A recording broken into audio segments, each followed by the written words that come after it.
Hello guys, in this video we are going to learn about the break and continue keywords. So let's start.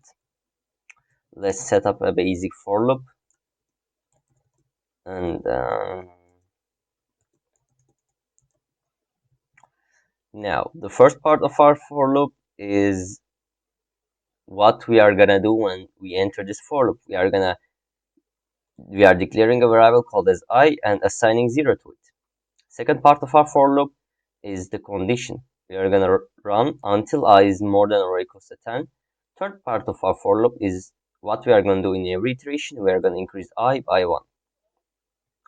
Okay, now we have made our for loop, so let's print I to see whether it works or not. And it works perfectly fine. Now then, let's use the break keyword.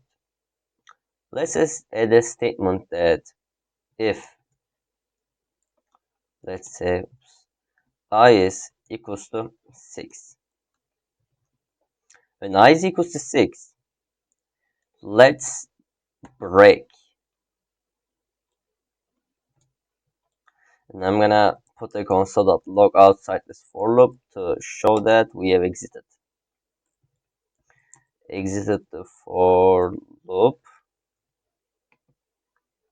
Okay, now let's see why we didn't print all the numbers from 0 to 9. Well, we print all numbers from 0 to 6 is expected, but when I is equals to 6, we enter this if statement, and this break keyword does break this for loop. So you can think of the break keyword as this. When the code sees the break keyword, it is gonna stop running the for loop that it was set into. In this case, we set this break keyword into this for loop, right?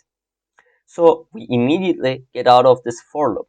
We leave this for loop no matter what the condition is. We just break from it. We are no longer continuing to iterate. That's why we left when I is equals to 6.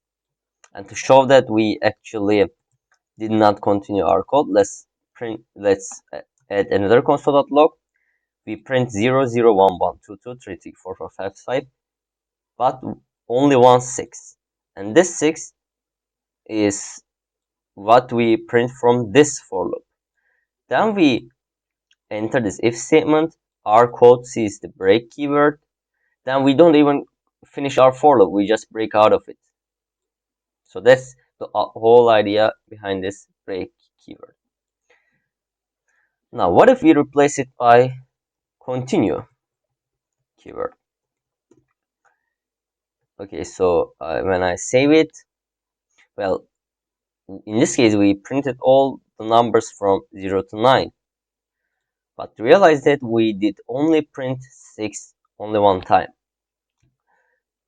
Now, you can think of the continue keyword as when the code sees this continue keyword, it will immediately come back to the beginning of this for loop and count as if we have completed an iteration.